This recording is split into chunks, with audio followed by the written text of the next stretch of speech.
महाकाणिक बुद्ध को सादर नमन। परम पूज्य बाबा साहब डॉक्टर आम्बेडकर को सादर नमन। हम सबको धम्म का व्यवहारिक प्रशिक्षण दे रहे परम श्रद्धेय बनते डॉक्टर कुणाशल राव जी को सादर वंदनामि और देश भर से जुड़े हुए आप सभी प्रबुद्ध साथियों को सादर नमो बुद्धाय। जैसा कि आज के विषय के बारे में आप सबने पढ़ लिया होगा, जब भी हम धम्म भूमि की बात करते हैं, एक टैगलाइन हमेशा पढ़ते हैं, धम्म भूमि श्रेष्ठ जीवन के लिए एक आंदोलन। संभव है कुछ नए साथी जुड़े हों और जो पुराने साथी हैं वो भी जब फील्ड में जाकर नए लोगों के बीच, नए समाज बंधुओं के बीच जाकर धम्म भूमि की बात करते हैं, बहुत बार आप सब प्रबुद्ध साथियों की तरफ से ऐसे सुझाव भी आते हैं कि धम्म भूमि का कोई पंपलेट या फिर ऐसा कोई ब्रोशर बनाया जाए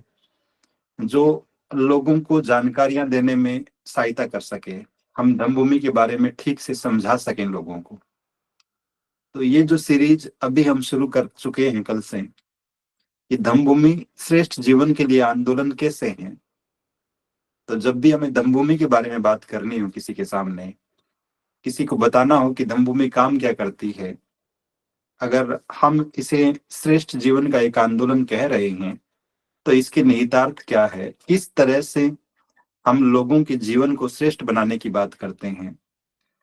कौन से टूल्स है हमारे पास, कौन से इक्विपमेंट है, किन किन गतिविधियों के माध्यम से हम लोगों के जीवन को श्रेष्ठ बनाने की बात कर रहे हैं। उसी श्रृंखला में, उसी कड़ी में आज ये दूसरा लेक्चर है। रात आदरणीय मणि कुमार जी ने बहुत विस्तार से बात की धम्म भूमि बनने के प्रोसेस के बारे में, क्योंकि जब भी हम किसी आंदोलन की बात करते हैं, स्वाभाविक रूप से पहला जो सवाल मन में रहता है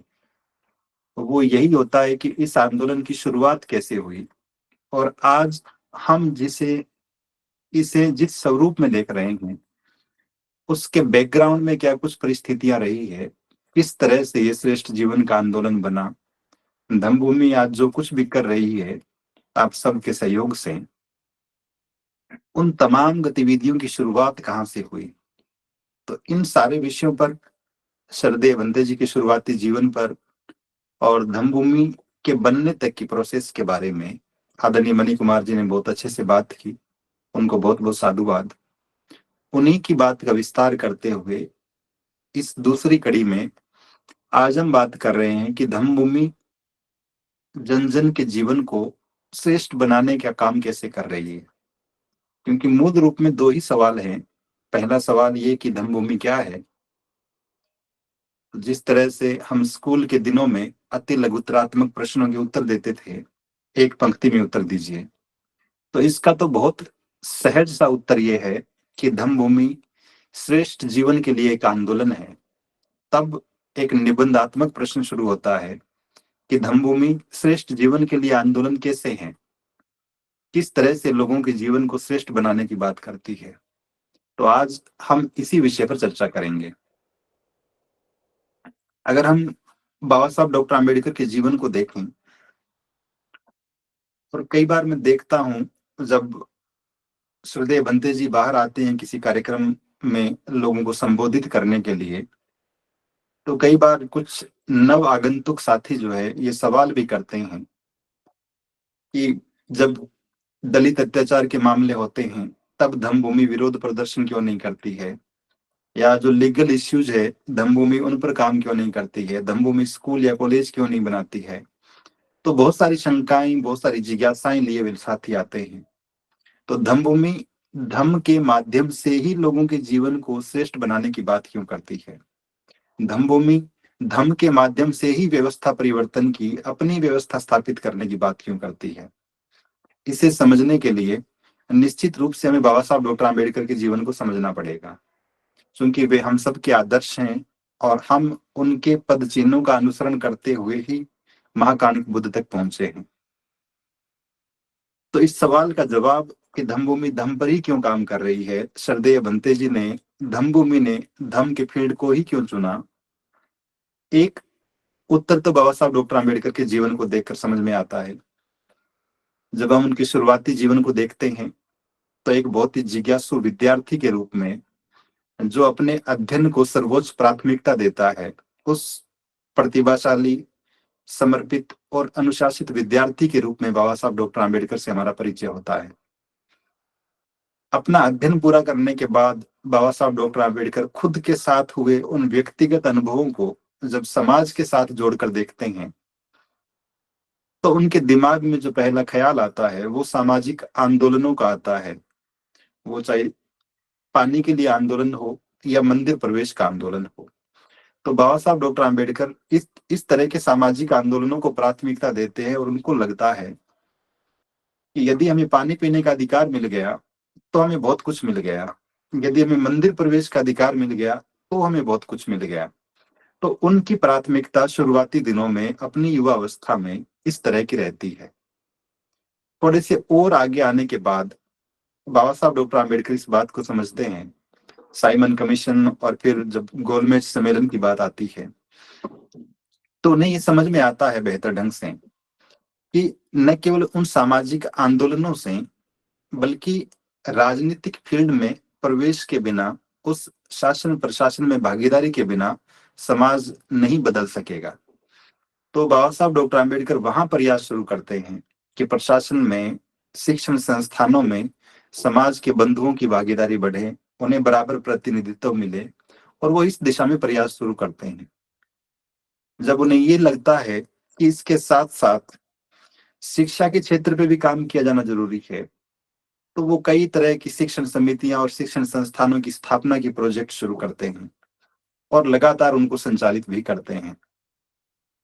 संविधान बनने के दिनों में जब उन्हें ये लगता है कि संविधान सभा में एंट्री करना बहुत जरूरी है, वहां बिना हस्तक्षेप के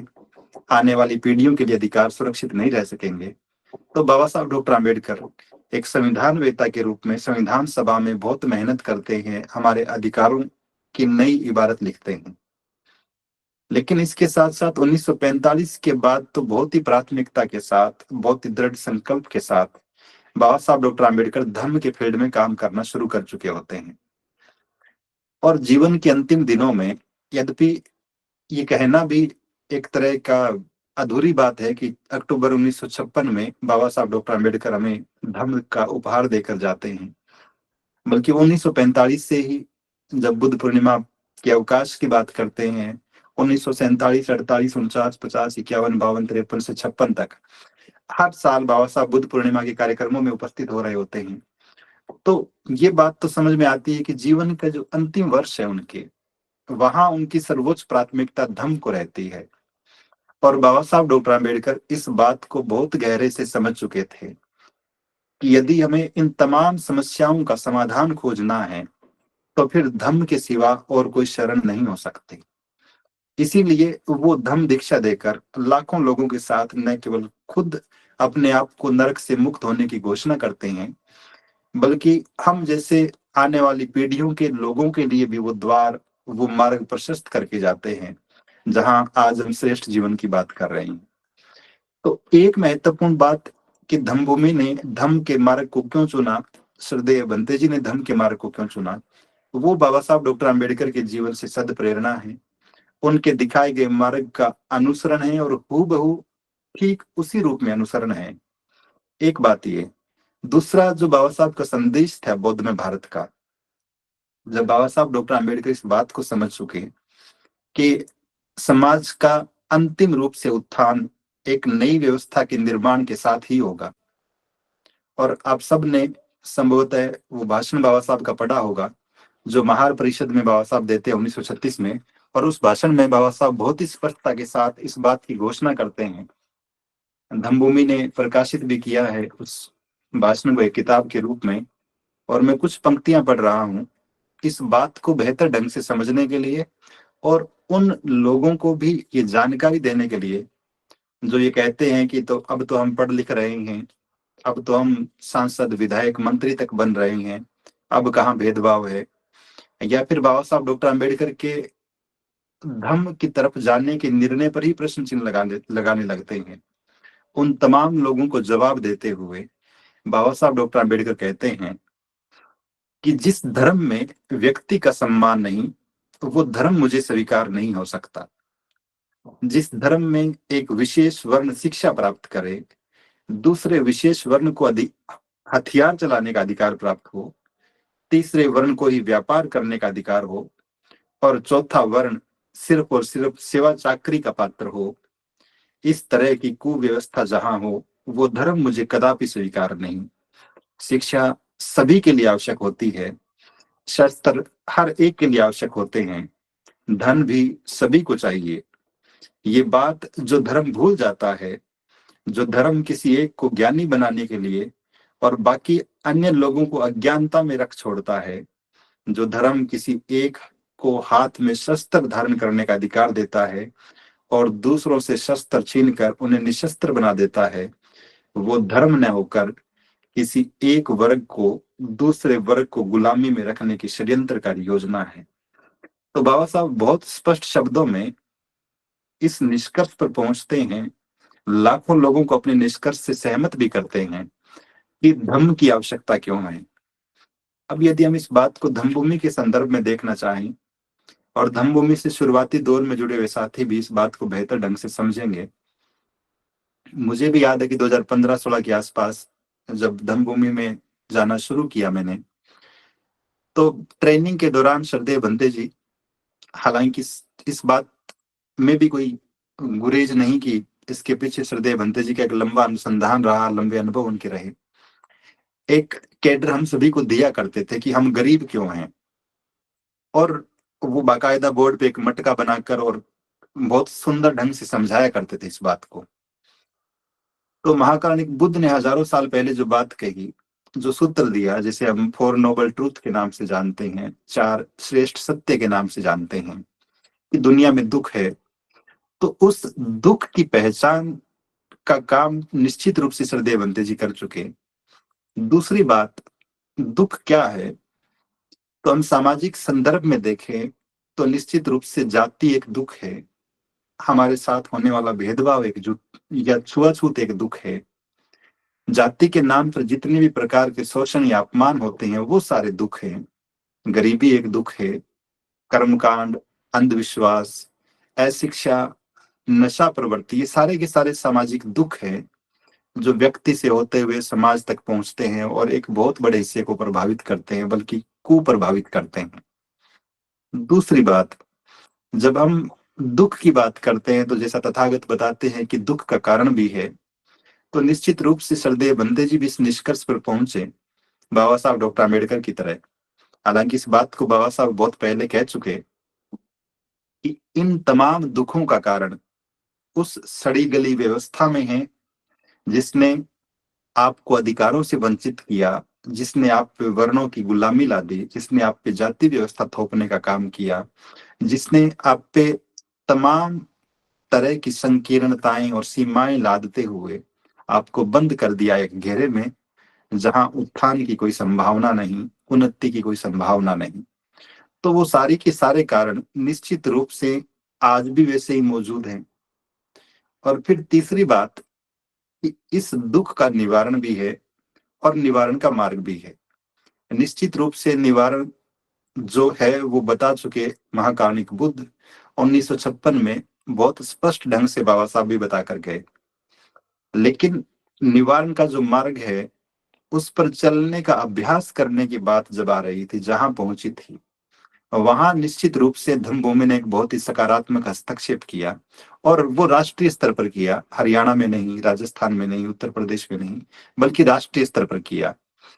इस तरह से कि धम्म दीक्षा बहुत व्यवस्थित रूप में कैसे हो सकती है, वो कागजी बोध बनाने से लेकर, बल्कि उसकी अपेक्षा व्यवहारिक रूप में लोगों को बोध कैसे बना सकती है, बौद्धों की जीवन शैली कैसी हो सकती है, बौद्धों का व्यवहार कैसा हो, बौद्धों का आचरण कैसा हो, बौद्धों की परंपराएं कैसे हो, उनके संस्कार कैसे हो, और यहाँ तक कि एक भिक्षु या भिक्षुणी की आधुनिक संदर्भ में इस नए दौर में बहुत ही महत्वपूर्ण भूमिका जो है वो किस तरह से रीडिफाइन हो सकती है। इन तमाम पहलुओं पर बात करते हुए निश्चित रूप से श्रद्धेय भंते जी भी इस निष्कर्ष पर पहुंचे कि यदि हमें समाज का सही मायने में उत्थान चाहते हैं तो फिर हमें धम्म की शरण में ही आना पड़ेगा। दो तरह के जीवन, जब हम श्रेष्ठ जीवन की बात कर रहे हैं तो निश्चित रूप से सामाजिक जीवन हमारा श्रेष्ठ न रहा होगा, अब भी नहीं है बहुत से लोगों का, जिन्हें हम श्रेष्ठ बनाने की सोच रहे हैं, योजनाएं बना रहे हैं, बनाने का प्रयास कर रहे हैं। तो वो सारे लोग जो निकृष्ट जीवन जी रहे हैं, दुखों से भरा हुआ जीवन जी रहे हैं, उन तमाम शंकाओं, उन तमाम बाधाओं का निवारण करते हुए और हम उन्हें श्रेष्ठ जीवन के मार्ग पर अग्रसर कर सकें, यही आंदोलन मूल रूप में धम्म भूमि का है। मैं इस बात को और स्पष्ट करना चाहूं थोड़ा सा कि धम्म के माध्यम से जीवन श्रेष्ठ कैसे हो सकता है, तो अभी हम कुछ और बिंदुओं पर चर्चा करेंगे। श्रद्धेय भंते जी की लिखी हुई किताब जंगल की आग आप सबने पढ़ी होगी। धम्म किस तरह से हमारे जीवन को सद प्रभावित करता है, प्रेरित करता है। बंदे जी ने लिखा है जंगल की आग में, जब उपवन में 4 वृक्षों की बात करते हैं बंते जी, तो लिखते हैं पेज नंबर 16 पर कि इसी उपवन में बाबा साहब ने एक और विशाल वृक्ष लगाया था। वो वृक्ष था महाकारुणिक बुद्ध के धम्म का। असीम करुणा, समुद्र जैसी गहरी मैत्री, उन्मुक्त आकाश की तरह विशाल, ये भी अद्भुत वृक्ष था। चारों तरफ से आने वाले नाले इकट्ठे होकर नदी में मिल जाते हैं और नदी समुद्र में समा जाती है। धम्म में भी बिल्कुल ऐसा ही था। जाति, गोत्र, वर्ण, सब कुछ अपना अस्तित्व खो देते हैं। महाकारुणिक बुद्ध के धम्म में ऊंच नीच का कोई स्थान नहीं, सब बराबर, महिला हो कि पुरुष। जिसने भी धम्म का फल खाया वह अनुपम सुख को उपलब्ध हो गया, क्योंकि महाकारुणिक बुद्ध का धम्म तो दुख मुक्ति और सुख प्राप्ति का मार्ग है। जिन्होंने धम्म का फल नहीं खाया वे आज भी शोषण, उत्पीड़न और अत्याचार के शिकार हो रहे हैं। जातिवाद का दंश उनके मनोबल को कदम कदम पर तोड़ रहा है। जीवन निराश हो चुका है ऐसे लोगों का जो ईश्वर की सत्ता पर भरोसा करते हैं, जो ये मानते हैं कि सब पहले जन्म के कर्मों का फल है। वे मजबूर हैं, उनका कल्याण नहीं हो सकता, क्योंकि उनके वहां सब कुछ ईश्वर की मर्जी से होता है। लेकिन जिसने भी महाकारुणिक बुद्ध के धम्म को स्वीकार कर लिया वो धन्य हो गया। अत दीपोभाव के सिद्धांत पर अपना उद्धार खुद करने लगा। जिसने भी धम्म का मार्ग लिया वो अपनी पारमिताएं पूरी करते हुए निब्बान के सुख को प्राप्त हुआ। अद्भुत है तथागत का धम्म, जिसने भी इसे ग्रहण किया वो बुद्ध की असीम कृपा का पात्र बना, सुखों के मार्ग को उपलब्ध हुआ। तो हम श्रद्धेय भंते जी के लिखे इस एक पैराग्राफ से बहुत बेहतर ढंग से समग्र रूप से समझ सकते हैं कि धम्म किस तरह से लोगों के जीवन को प्रभावित करता है, उनके जीवन को बदलने का काम करता है, उनके जीवन को श्रेष्ठ बनाने का काम करता है। 4-5 छोटी छोटी चीजें मैं और शेयर करूं आप सभी से कि धम्म किस तरह से हमारे जीवन को श्रेष्ठ बनाता है। और मैं जन्म से लेकर मृत्यु तक की बात कर रहा हूं। जब भी कोई दंपति, कोई पति पत्नी संतान उत्पन्न करने की सोचते हैं, और इस बात को यदि हम समझना चाहें तो एक वो व्यवस्था है जो प्राचीन है, प्राचीन तो हम नहीं कह रहे हैं लेकिन हम पे थोप दी गई व्यवस्था है, और दूसरी धम्म की व्यवस्था है। तो एक व्यवस्था में कोई पति पत्नी संतान पैदा करने से पहले उनके मन में इस बात की पूरी संभावना है कि विचार पहले से चल रहा होता है कि बेटा उत्पन्न हो तो बेहतर है। और इसीलिए उस व्यवस्था ने अपने धर्म ग्रंथों में, अपने शास्त्रों में ये तक बताया कि किस तिथि को, किस वार को, कितने बजे, किस समय पति पत्नी के संभोग करने से बेटा उत्पन्न होगा और किस वक्त संभोग करने से बेटी उत्पन्न होगी। और बहुत सारे लोग उन परंपराओं का अनुसरण भी करने लगे। कितने ही लोग थे जो ये कामना करने के लिए तीर्थ यात्राओं पर निकल पड़े कि हमें बेटे की रूप में पुत्र रत्न की प्राप्ति हो जाए। कितने ही लोग ऐसे रहे होंगे जिन्होंने ताबीज करवाए, बाबाओं के यहाँ चक्कर काटे कि घर में पुत्र की प्राप्ति हो जाए। लेकिन जब हम धम्म की बात करते हैं, उस दंपति की बात करते हैं जो महाकारुणिक बुद्ध को अपना शास्ता मानता है, जो धम्म के अनुसार अपने जीवन को अनुशासित करता है, तो निश्चित रूप से ऐसे लोग जब बुद्ध और उनका धम्म ग्रंथ को पढ़ते हैं, त्रिपिटक साहित्य को पढ़ते हैं, तो जिक्र आता है कि एक बार महाकारुणिक बुद्ध जब सावत्ती में ठहरे हुए थे और कौशल नरेश प्रसेनजीत उनके सामने बैठे हैं, तभी उनका दूत आता है अचानक से और उनके कान में धीरे से एक सूचना देता है। उस समाचार को सुनते ही महाराज का चेहरा उतर जाता है। महाकारुणिक बुद्ध पूछते हैं कि महाराज क्या हुआ, आप उदास क्यों हो गए? प्रसेनजीत जब बताते हैं कि महारानी मल्लिका ने एक बेटी को जन्म दिया है, इस वजह से मैं उदास हूं, तो तथागत तुरंत कहते हैं कि आपकी शंका बहुत भ्रामक है। आप जो सोच रहे हैं वो बहुत मिथ्या धारणाओं पर आधारित है। क्या ऐसा नहीं हो सकता कि एक बेटी भी बेटे से बेहतर साबित हो? एक बेटी बहुत बड़े सम्राट को जन्म दे सकती है, एक बहुत बड़े सन्यासी को जन्म दे सकती है, और धम्म में तो यहाँ तक कहा जाता है महिलाओं के सम्मान में, बेटी के सम्मान में, कि महिलाएं ही है जिनके गर्भ से बुद्ध उत्पन्न हुए, तो उनसे बेहतर, उनसे श्रेष्ठ और कोई हो नहीं सकता। तो एक तरफ धम्म की व्यवस्था है जो ये मानती है कि बेटा और बेटी में कोई भेद नहीं है, दोनों बराबर होते हैं, लेकिन दूसरी व्यवस्था इस भ्रम का शिकार है, इस दावे का शिकार है कि बेटा होगा तो वंश बढ़ेगा, बेटा होगा तो अच्छा होगा। तो हम देखते हैं कि पहला दंपति किस तरह से मिथ्या धारणाओं और मानव मानव में भेद का शिकार है, उस सड़ी गली और पूर्वाग्रही मानसिकता का शिकार है जो पितृसत्तात्मक समाज का निर्माण करती है। वहीं धम्म की व्यवस्था इस रूप में श्रेष्ठ है कि ये लड़का हो कि लड़की हो, बिना किसी भेदभाव के दोनों को सहज भाव से स्वीकार करती है। दूसरा, जब जन्म हो जाता है, अगर दूसरी व्यवस्था की आप देखेंगे, बात करेंगे, तो ये ट्रेंड बिल्कुल सामान्य सा है कि जैसे ही घर में बेटा उत्पन्न होता है, घर की महिलाएं, बुजुर्ग महिलाएं बहुत जोर जोर से थाली पीटने लगती है। खुद के घर में ही नहीं, बाहर गली में आकर थाली बजाती है, अपनी खुशी का प्रदर्शन करती है। बहुत बड़ी दावत का आयोजन होता है, मिठाइयां बांटी जाती है। लोग भी उस नव उत्पन्न बच्चे के लिए, शिशु के लिए बहुत सारी उपहार लेकर आते हैं। लेकिन जब घर में बेटी के पैदा होने की खबर पता चलती है, तो फिर चेहरे उतर जाते हैं, फिर थाली बजाने की भी किसी को याद नहीं आती। दावत का आयोजन तो करे ही कौन। लेकिन धम्म की व्यवस्था में बेटी को भी उतना ही गरिमापूर्ण स्थान हासिल है जितना बेटे को है। जब हम नामकरण संस्कार की बात करेंगे, तब भी इस बात का ध्यान रखती है वो व्यवस्था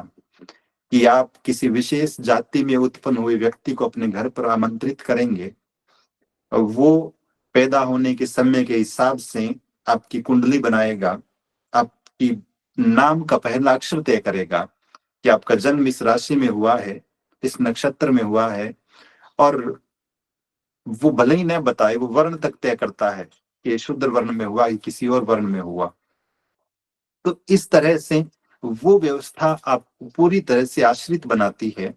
कि आप वहां जाएंगे, किसी पराये पुरुष को बुलाएंगे और उससे सारी की सारी गतिविधियां कराएंगे। और इस बात को आप सब भी देखते होंगे, आपके पास भी दोस्तों के फोन आते होंगे कि एम से शुरू होने वाला कोई नाम बताइए, पी से शुरू होने वाला कोई नाम बताइए। इन्हीं अक्षरों की डिमांड क्यों है? क्योंकि किसी व्यक्ति ने कह दिया है कि इस राशि के हिसाब से इन्हीं अक्षरों से शुरू होने वाला नाम ही रखना है। लेकिन जब आप धम्म की व्यवस्था को देखते हैं, तो मेरे जैसा कोई भी ग्रस्त व्यक्ति जो थोड़ा बहुत धम्म के बारे में जानकारियां रखता है, विशेष मामलों में धम्म भूमि से प्रशिक्षित हमारे संखार कमक साथी घर में जाकर निश्चित रूप से नामकरण संखार करवा देते हैं, बिना किसी दंपति को इस भ्रम में डालें कि राशि क्या है, नक्षत्र क्या है, नाम का पहला अक्षर क्या हो। बल्कि यहाँ तो ये स्वतंत्रता भी रहती है कि माँ बाप ही तय कर लें, घर के परिवार के सब सदस्य जिस नाम पे सहमत हो उसी नाम की घोषणा कर दी जाती है। तो मूल रूप में ये उस स्वतंत्रता और परतंत्रता के बीच की बात है कि आप एक ऐसी व्यवस्था में रहते हैं जहां जीवन निकृष्ट है, दुखों से भरा हुआ है, मानसिक गुलामी है, और दूसरी तरफ वो व्यवस्था है जो आपको स्वतंत्र बनाती है, आपको मानसिक आजादी देती है। और 1936 के भाषण में ही बाबा साहब फिर एक जगह पे जिक्र करते हैं, जब धम्म की बात आती है, कहते हैं कि मानसिक स्वतंत्रता ही सच्ची आजादी है। जिसका मन ही स्वतंत्र नहीं है, वो कैदी न हो तो भी जेल में बंद है। आज समाज के पढ़े लिखे लोग, बड़े बड़े पदों पर बैठे हुए लोग, और श्रद्धेय बनते जी तो पिछले दिनों कह रहे थे किसी भाषण में, किसी देशना में, कि कोई व्यक्ति आईएएस भी बन जाए लेकिन अपनी माँ का घूंघट ना उठा पाए, गृह प्रवेश के लिए किसी से मूर्त पूछना पड़े, तो उसकी योग्यता, उसकी प्रतिभा, उसके अध्ययन पर निश्चित रूप से ये प्रश्नवाचक है कि मानसिक रूप से वे व्यक्ति कितना स्वतंत्र है या कितना परतंत्र है। तो निश्चित रूप से नामकरण की जब बात आती है, तब भी हमें ये चुनने का अधिकार रहता है, धर्म की व्यवस्था अधिकार देती है, और हम जो हमारे गौरव के अनुरूप हो, हमारी गरिमा के अनुरूप हो, हमारी स्वतंत्रता के अनुरूप हो, हम ऐसे नाम का चयन करते हैं, न कि किसी पराये व्यक्ति द्वारा बता दिया गया कोई भी नाम जो बहुत भद्दा भी होता है कई बार, उसे स्वीकार नहीं करते। ठीक इसी तरह से जब हम विचारण संखार की बात करते हैं, पढ़ने की बात करते हैं, तब भी हम देखते हैं कि लड़कियों की पढ़ाई के विकल्प बहुत ज्यादा नहीं रहते हैं, उस व्यवस्था का नागरिक होने के नाते, सदस्य होने के नाते। वहां हम बहुत सहजता से जो विकल्प उपलब्ध हैं लड़कियों की शिक्षा के लिए, वो चुनते हैं। और अब कितने ही पढ़े लिखे लोगों से बात करिए, उनसे पूछिए कि बेटी को पढ़ाने का उद्देश्य क्या है, 90% लोग यही कहते हैं, इसलिए पढ़ा रहे हैं कि अच्छा लड़का मिल जाएगा। लेकिन जब लड़के के पढ़ाने की बात आती है, तब कोई नहीं कहता है कि लड़के को इसलिए पढ़ा रहे हैं कि अच्छी लड़की मिल जाएगी। लड़के को हम इसलिए पढ़ाते हैं क्योंकि वो अच्छे पद पे चला जाए, वो कामयाब हो जाए, और लड़की को हम इसलिए पढ़ा रहे हैं कि अच्छा लड़का मिल जाए। तो समझ में आता है कि एक व्यवस्था है ऐसी पितृसत्तात्मक स्वरूप को निर्मित करने वाली, जहां लड़कियां निश्चित रूप से आदर की पात्र नहीं है, उन्हें हमेशा हेय दृष्टि से देखा जाता रहा है और अब भी देखा जा रहा है। तो शिक्षा के मामले में भी धम्म की व्यवस्था का व्यक्ति निश्चित रूप से ज्यादा स्वतंत्र होकर निर्णय करता है, उसके सामने विकल्प ज्यादा रहते हैं। और व्यक्तिगत रूप से मैं नहीं कह रहा, अपनी तरफ से आप गूगल पे सर्च करेंगे तो आंकड़े इस बात की गवाही देंगे कि अनुसूचित जातियों में भी जो लोग बौद्ध बने और जो बौद्ध नहीं बने, पुरानी व्यवस्था में रहे, उन दोनों में साक्षरता प्रतिशत बहुत ज्यादा अंतर है। और बौद्धों का साक्षरता प्रतिशत इस देश के जो राष्ट्रीय साक्षरता प्रतिशत का जो औसत है उससे भी ज्यादा है। तो ये बात भी बेहतर ढंग से समझ में आती है कि धम्म की व्यवस्था हमें ज्यादा सजग बनाती है, ज्यादा सक्रिय बनाती है, और इस बात के लिए भी तैयार करती है कि हमें अपने बच्चों की शिक्षा को सर्वोच्च प्राथमिकता देनी है। इसके बाद में जब आप बात करेंगे विवाह की, शादी की, तब भी निश्चित रूप से उस व्यवस्था के हिसाब से यदि आप चल रहे हैं जो दुखों से भरी हुई है, जिसे बाबा साहब डॉक्टर आम्बेडकर नर्क कह रहे हैं, जिसे हम निकृष्ट व्यवस्था कह रहे हैं, निकृष्ट जीवन शैली कह रहे हैं, तो वहां जाति और गोत्र देखकर शादियां तय होगी। योग्यता से ज्यादा, सफलता से ज्यादा इस बात को प्राथमिकता दी जाएगी कि लड़का या लड़की एक जाति के है या नहीं है। और जब हम धर्म की व्यवस्था की बात करते हैं तो निश्चित रूप से यहाँ जाति, गोत्र या वर्ण कोई पैमाना नहीं है। वैवाहिक संबंध स्थापित करने का बोध होना ही पर्याप्त है। धर्म की व्यवस्था के अनुसार आचरण करने वाला व्यक्ति निश्चित रूप से एक दूसरे को जीवन साथी बनाने के लिए तैयार हो जाते हैं। और फिर जब आप विवाह का संस्कार करने की बात करेंगे, तब भी आपको सबसे पहले तो मुहूर्त पूछने के लिए किसी के पास जाना पड़ता है,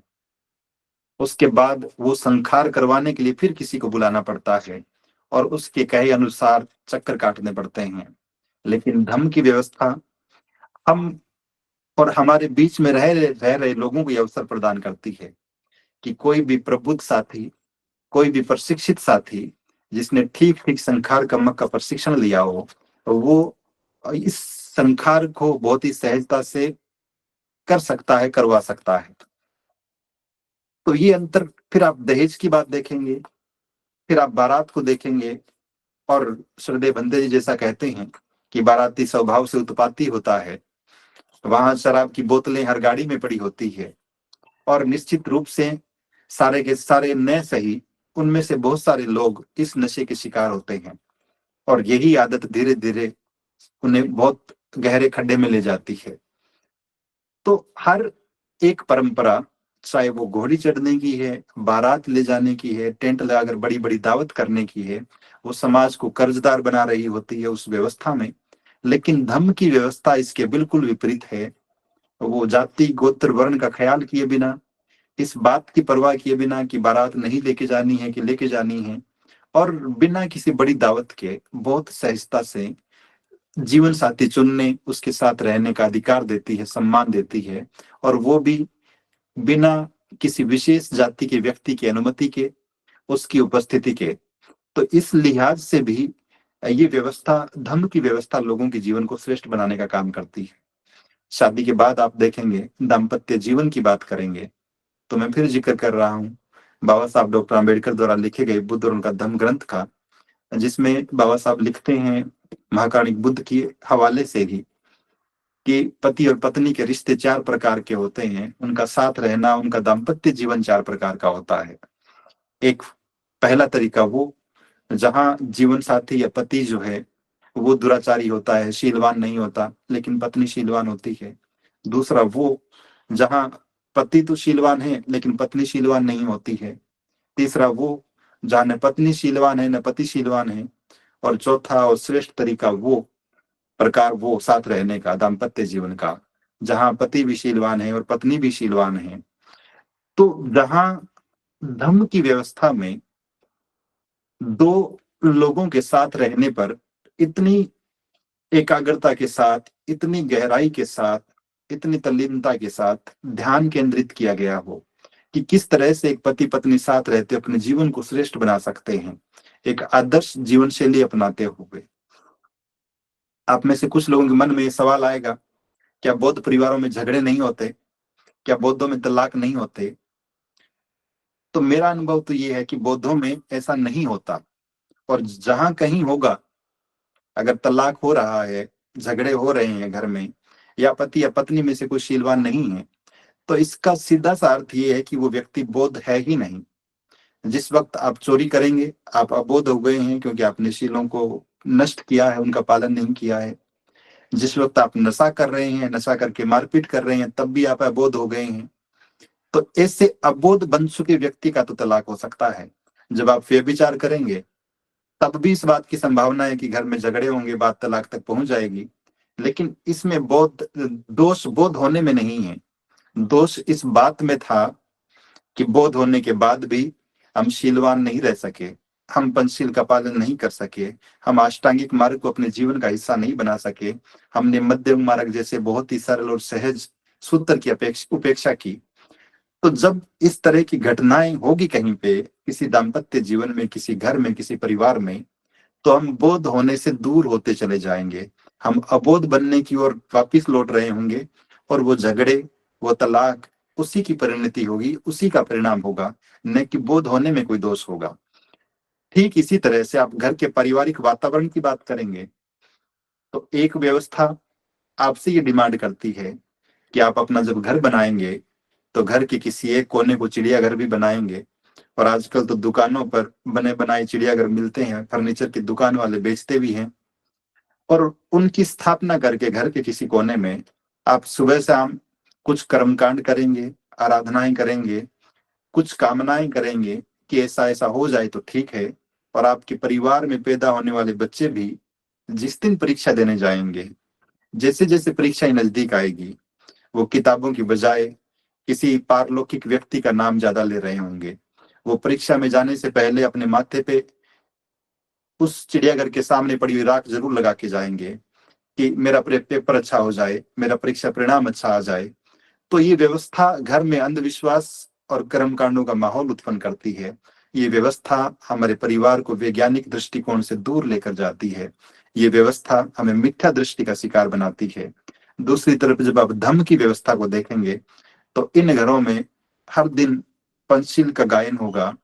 लोग संकल्पित होंगे कि हमें इस तरह का दुराचार नहीं करना है, ये काम करने हैं, ये नहीं करने हैं। और निश्चित रूप से यहाँ अत दीपो भव की बात होगी। न कोई व्यक्ति भाग्य पर भरोसा करेगा, न कोई भगवान पे भरोसा करेगा। निश्चित रूप से वो अपने आप पे भरोसा करेगा और अपनी मेहनत से, अपने समर्पण से, अपने अनुशासित और संयमित जीवन शैली से तय लक्ष्य को हासिल करने का काम करेगा। तो इस लिहाज से भी धर्म की व्यवस्था लोगों के जीवन को श्रेष्ठ बनाने का काम करती है।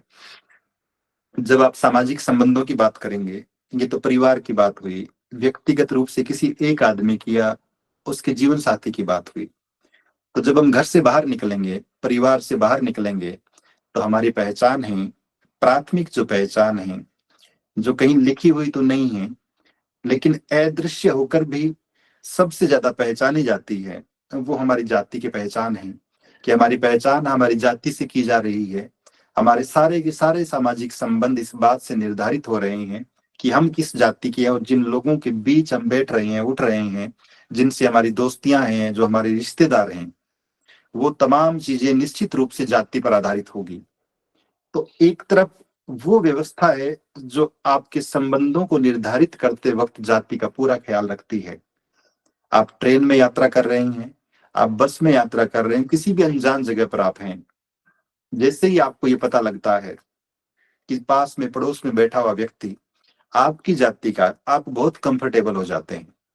पर आपको लगता है कि घर का कोई व्यक्ति मिल गया है, लेकिन जैसे ही पता लगता है कि आपकी जाति का नहीं है, और मैं तो चूंकि घर से दूर नौकरी कर रहा हूँ, आए दिन यात्राएं करनी पड़ती है,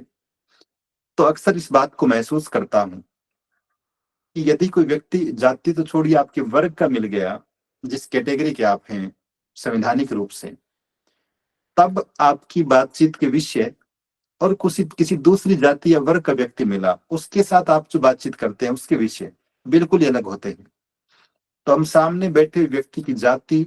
उसका धर्म या उसका वर्ग देख कर तय करते हैं कि इसके साथ किस विषय पर बातचीत करनी है। तो सामाजिक संबंधों के मामले में भी अगर आप पुरानी व्यवस्था का हिस्सा रहते हैं, तो जाति आपके साथ साथ यात्रा करती है, आपके बराबर में बैठी रहती है। लेकिन यदि आप धम्म की व्यवस्था में हैं, तो आपकी पहचान बोध होने से है। और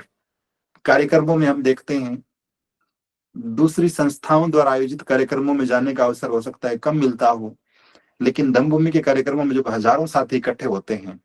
एक दूसरे को जानते हैं, तो बहुत ही स्नेह के साथ जब संबोधित करते हैं एक दूसरे को, हम नाम भी नहीं जानते तो भी बोध जी कहकर संबोधित करते हैं या बोध साहब कहकर संबोधित करते हैं, तो ये अपने आप में दर्शाता है इस बात को कि हम सामने वाले आदमी को इस रूप में पहचान रहे हैं, उसकी पहचान इस रूप में कर रहे हैं कि वो बोध है। दूसरा, जब हम रिश्तों की बात करेंगे, संबंध बनाने की बात करेंगे, तब भी निश्चित रूप से हमारी पहचान बोध होने से ही हो रही होगी। तो हमारी उस सामाजिक पहचान को निर्मित करने में, उस सामाजिक वातावरण को दिशा देने में, कि हमारे साथ भेदभाव होगा कि नहीं होगा, छुआछूत होगा कि नहीं होगा, सामने वाला व्यक्ति हमें कितनी तवज्जो देगा कि नहीं देगा, ये सारी की सारी बातें इस बात से निर्धारित हो रही है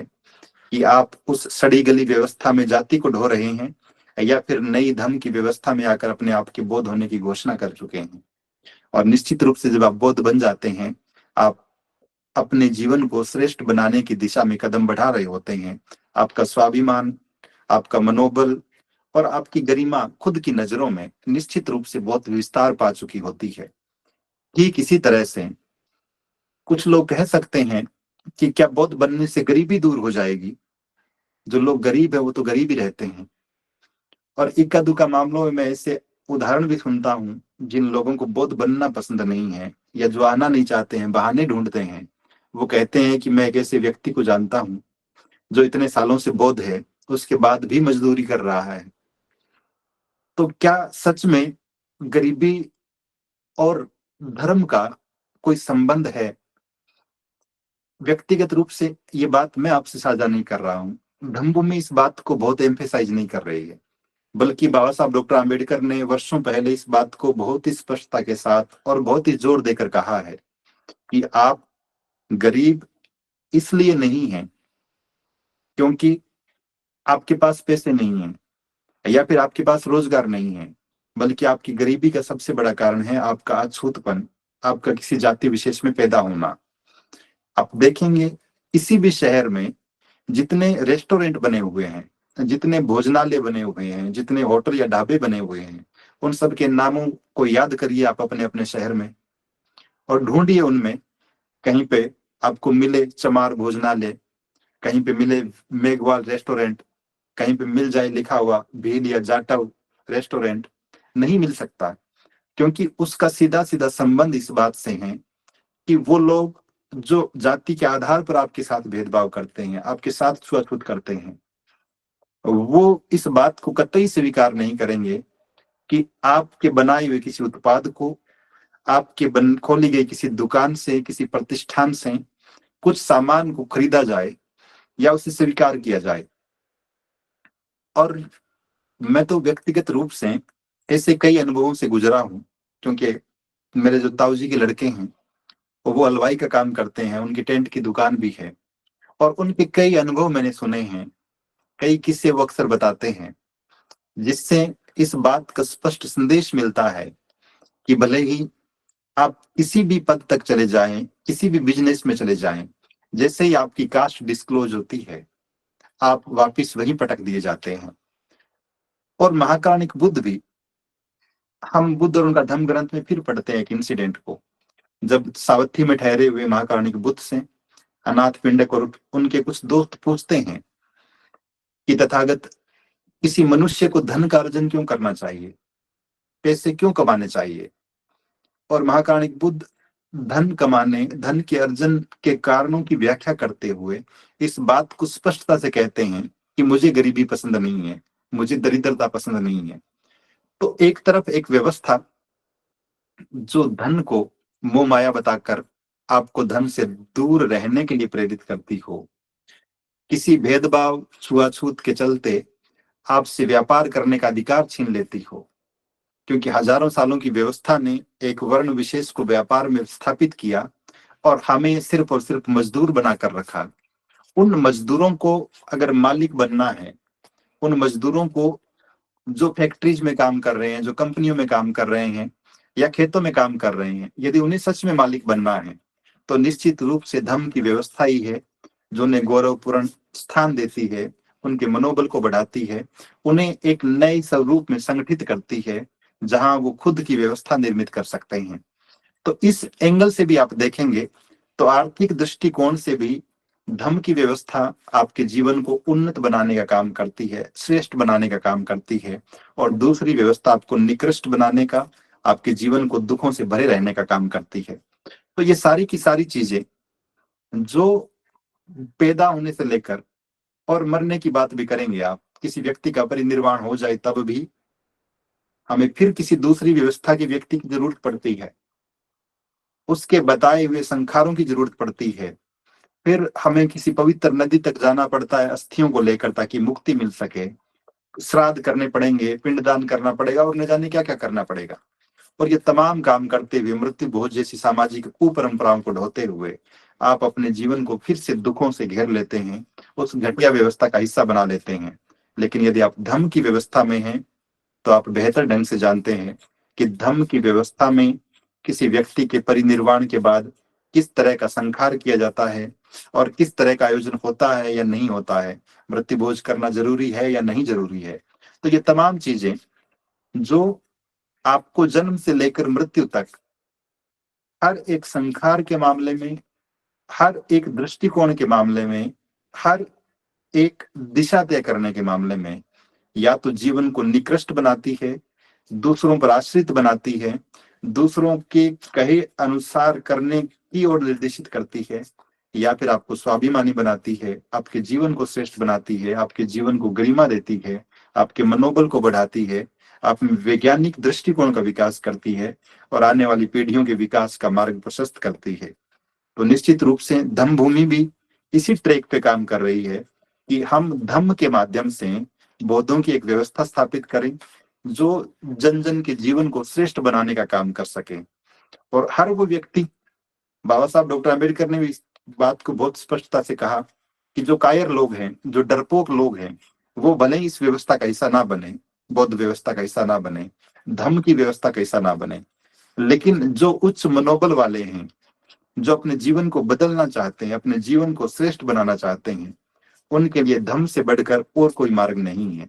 सरदेव भंते रावल जी ने और धम्मभूमि ने भी इसी वजह से इस ट्रैक को चुना कि हम धम्म का प्रचार करते हुए, धम्म से लोगों को जोड़ते हुए और धम्म को जन जन तक पहुंचाते हुए लोगों के जीवन को श्रेष्ठ बनाने का काम कर सकें। क्योंकि धम्म का मतलब नैतिकता है, धम्म का मतलब सदाचरण है, और किसी दूसरी व्यवस्था में रहते हुए आप नैतिकता और सदाचरण की उम्मीद नहीं कर सकते।